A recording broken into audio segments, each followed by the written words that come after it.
Bueno, pues muy buenas a todos y a todas. Yo soy un busto parlante y en esta ocasión vamos a continuar donde nos habíamos quedado en el anterior video de introducción a Leibniz, donde nos habíamos introducido ya en el pensamiento de la lógica leibniziana.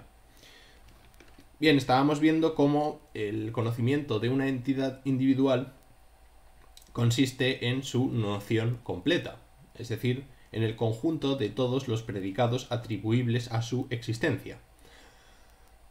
Es decir, todos los predicados que afirman la existencia de algo como algo. Bien. Por lo tanto, para Leibniz, la noción completa de un singular, vamos a llamarle A, consiste en el conjunto de todas las proposiciones que se puedan predicar de él. Proposiciones que vamos a llamar X, Y, Z, W, etc. Así hasta infinito, ¿vale? Existen infinitas proposiciones verdaderas de un mismo singular. Dios conocería todos los predicados de dicho singular, de A. Por lo que el hecho de que A sea Z, sea su proposición correspondiente, ya está contenido de antemano en un conocimiento perfecto del singular, de A.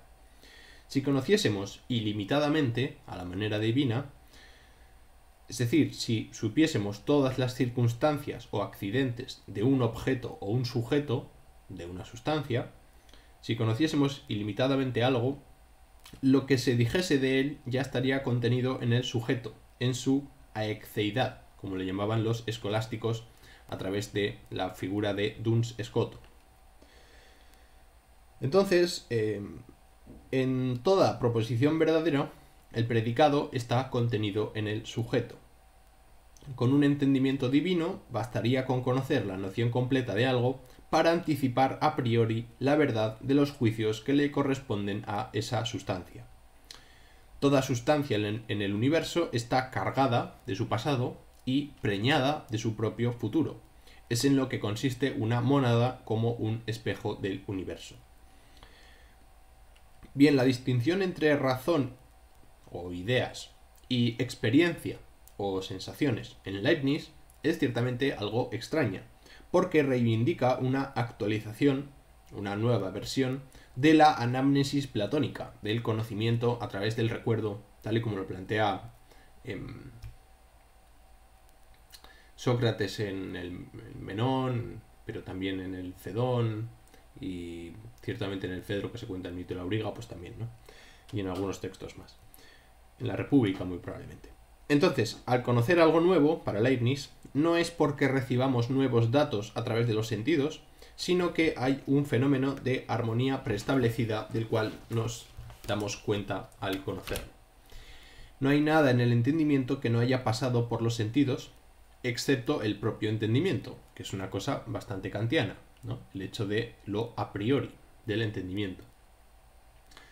No en balde Kant pues fue muy influenciado por el pensamiento leibniziano y de Christian Wolffiano. Bien, en Leibniz los acontecimientos físicos y espirituales son paralelos, ¿vale? Pero no tienen una conexión unificadora. Si tuviésemos un intelecto perfecto, tuviésemos un intelecto divino, omnisciente, podríamos reconstruir el universo en su conjunto a través de una sola mónada, es decir, a través de un único ser individual. De la misma manera que un paleontólogo es capaz de reconstruir un dinosaurio simplemente a través de un fósil de su vértebra. Solo conociendo la forma de la vértebra, pues ya son capaces de reconstruir la totalidad del animal al cual pertenecía. Esto se puede dar por el principio de lo mejor o de la perfectibilidad o de lo óptimo, según el cual cada uno de los seres individuales contribuye a seguir sosteniendo el mejor de los mundos posibles, es decir, aportar una mayor cantidad de perfección. Por lo tanto, la diversidad de cosas que se reducen a la mínima cantidad de identidades. Me explico. La variedad es muy poca, pero es compensada por la identidad, identitate compensata, que se llama. La variabilidad o la diversidad es fruto de la mezcla de una serie de sustancias simples, que es lo que da lugar a la perfección del mundo, entendido como el mejor de los posibles. Insisto, Dios eligió una serie de sustancias individuales muy concretas a las cuales les dio existencia en un mundo en el cual existen islas de pecado o islas de maldad que tuviesen las condiciones posibles de relacionarse, que es lo que nos da lugar a la riqueza, a la variedad. Desde nuestra mirada imperfecta y parcial o finita, vemos cosas que si lo mirásemos desde una perspectiva divina, como va a decir Spinoza, subespecia eternitatis, desde una perspectiva omnisciente o omnipresente, nos daríamos cuenta de que sí es perfecto. A nosotros nos parece que el mundo no es perfecto, pero porque no tenemos una perspectiva adecuada para enfocarlo. Vamos a comentar dos apuntes sobre otras dos ramas de su filosofía. Con respecto a la filosofía política, habría que decir que ya planteó la República de los Sabios en Europa, es decir, plantear una visión cosmopolita de Europa. Según el propio Leibniz, pues Europa debería dejar de conspirar contra sí misma de una vez, ¿vale? Y con respecto a su filosofía de la ciencia, lo cierto es que es bastante prudente y afirma o asume cosas o hace suyas una serie de exigencias epistemológicas que serían plenamente defendibles por la teoría del conocimiento actual. En primer lugar, Leibniz afirma la imposibilidad de suponer cualquier conocimiento como clausurado.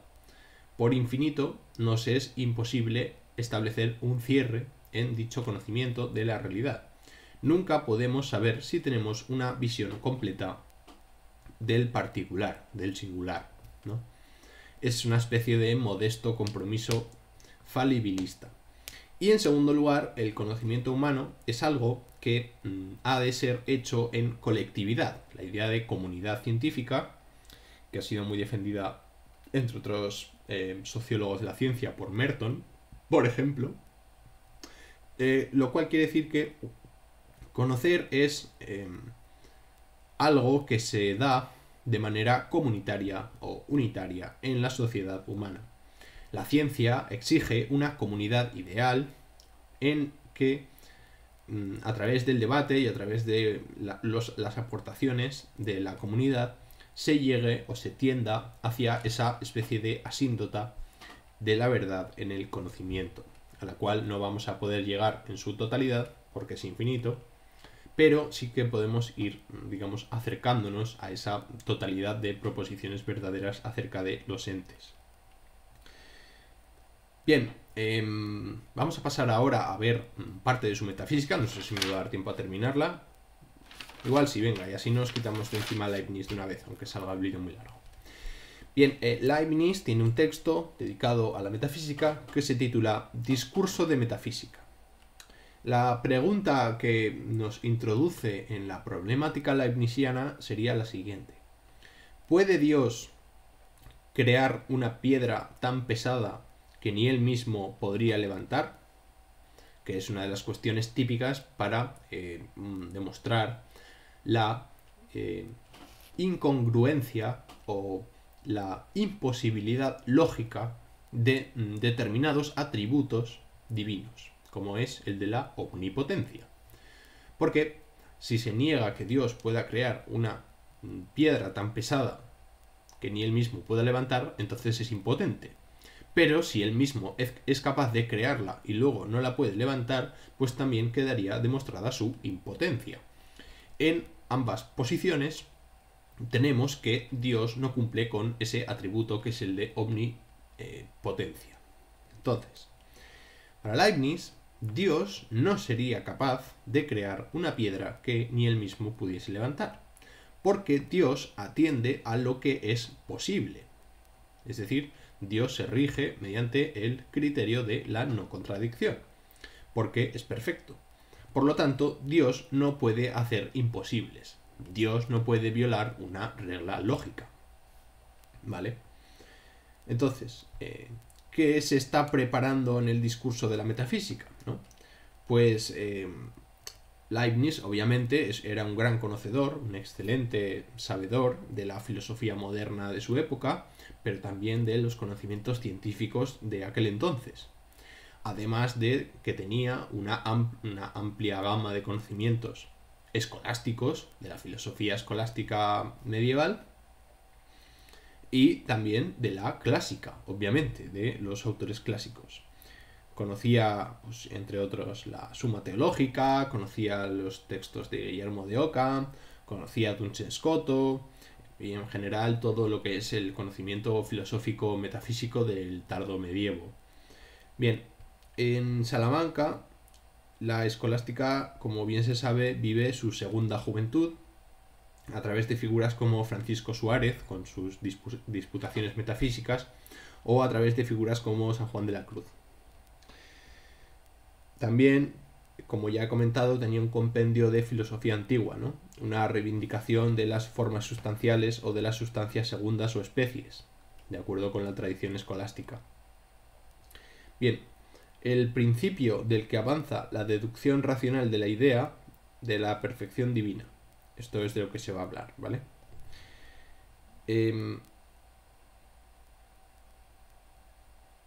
el primer parágrafo del texto nos habla de que todas las perfecciones están en su máximo grado, porque esto es lo que hace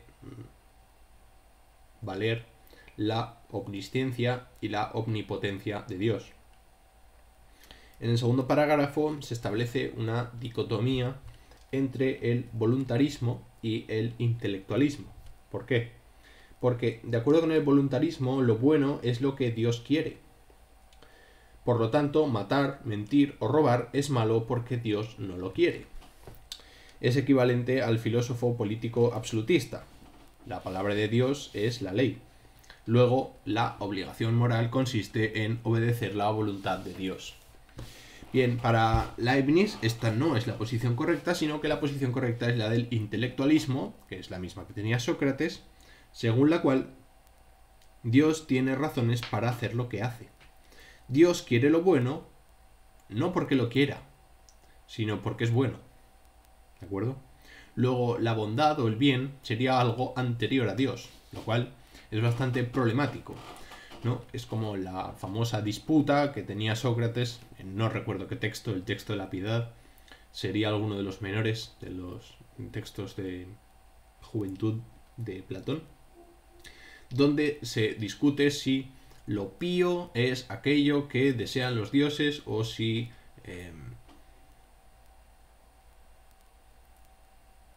deseamos si los dioses, si lo pío es lo que desean los dioses o los dioses desean lo que es pío, ¿no? Esa dicotomía. Para Leibniz, Dios quiere algo que es bueno al margen de su voluntad, porque está, digamos, rompiendo, cuestionando la omnipotencia divina.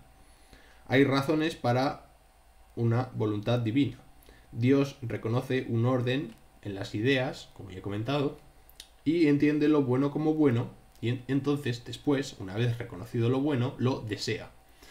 No una vez que ha deseado algo, ese algo se convierte en bueno porque lo ha deseado Dios, sino que previamente ha de ser bueno para ser deseado por él. Antes de actuar debemos conocer lo que es bueno para desearlo.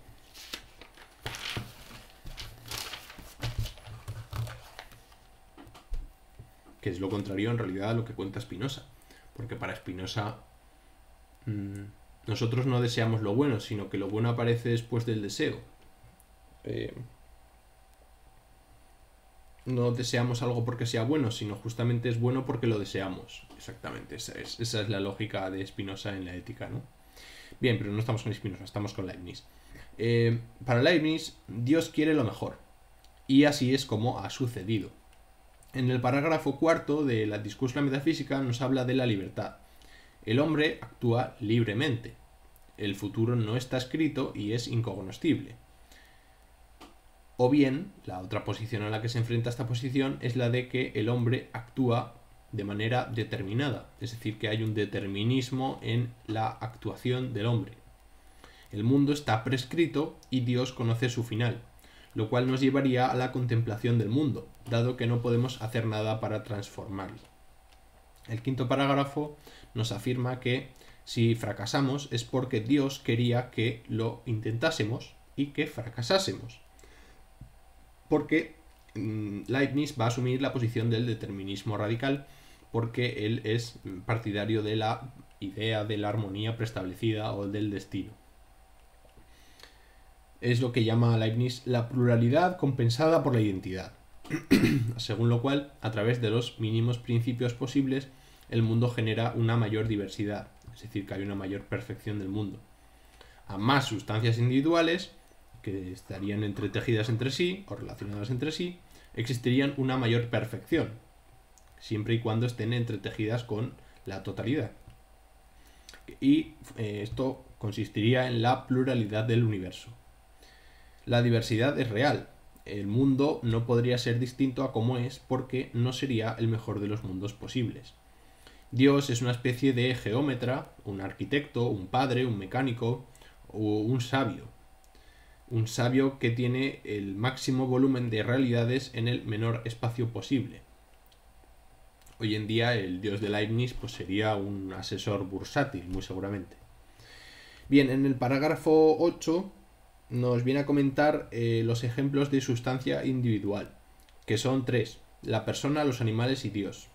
Porque claro, la sustancia individual tiene que estar viva, de algún modo. Según Leibniz, todo lo que no es un ser, no es un ser. Me explico. Para ser un ser tienes que ser sustancia individual, por lo tanto se puede predicar una forma sustancial, es decir, que tengan alma. Si no tienen alma no son seres. La materia, como tal, las sustancias inanimadas, no son sustancias reales, sino que serían una especie de epifenómenos. Las únicas sustancias que existen son las mónadas. Las mónadas son inextensas y sin ventanas, es decir, que son indestructibles.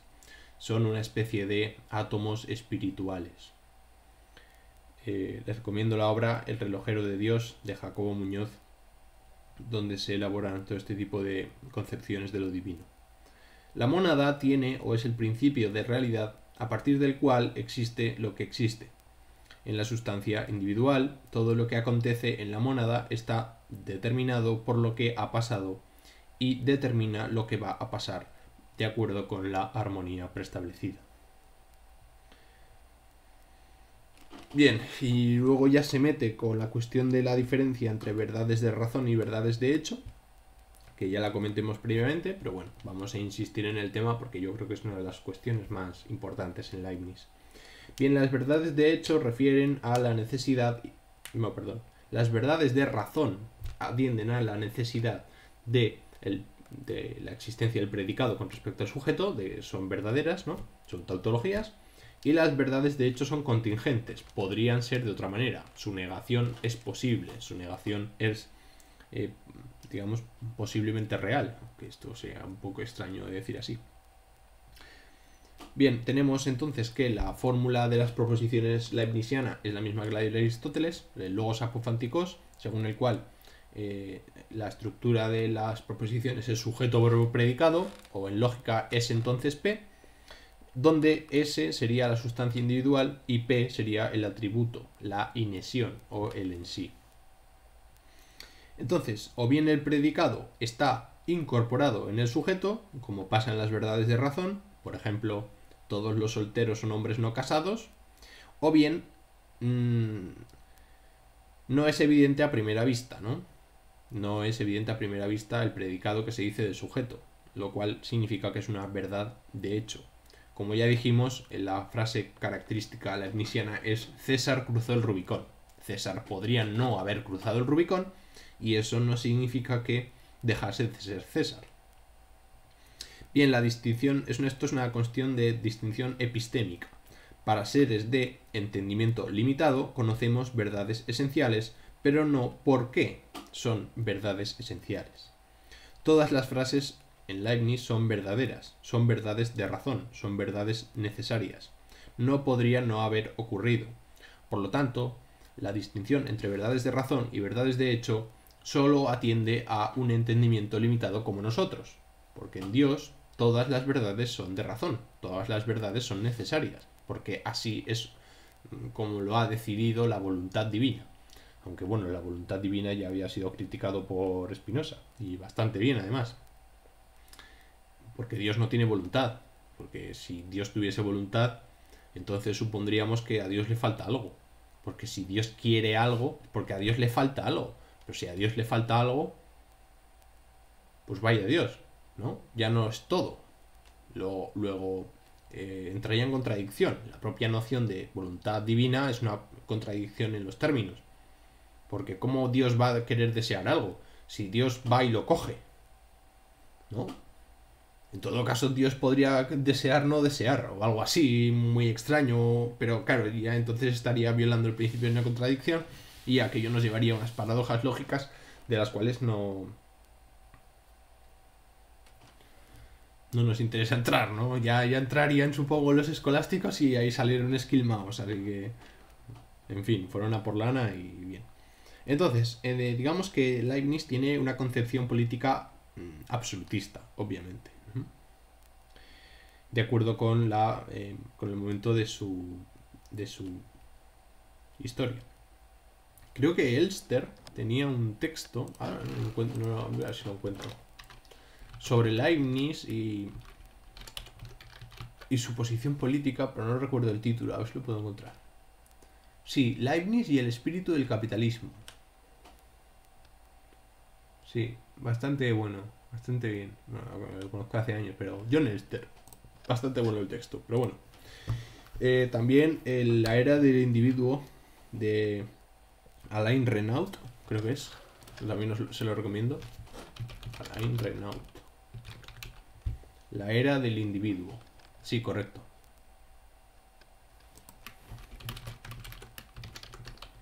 Donde en este texto se hace un recorrido de la historia de la filosofía moderna y la aparición del sujeto y demás, ¿no? Les puede ser interesante para complementar. Bien, en el parágrafo 14 dice Leibniz lo siguiente: sin que ellas obren inmediatamente una en otra. Está hablando de las mónadas. Las mónadas no tienen contacto, las mónadas no tienen ventanas, las mónadas no se relacionan. Su relación forma parte del proyecto divino, pero no tienen un contacto real, sino que es un contacto apariencial, podríamos decir, ¿no? Consiste en el principio de la intrínseca valoración de la diversidad, de acuerdo con la posición del mejor de los mundos posibles. Bien, y hasta aquí Leibniz. Ya no tengo mucho más que comentar. Espero que les haya gustado. Y nada, nos veremos en el próximo vídeo, supongo. Así que nada, un saludo.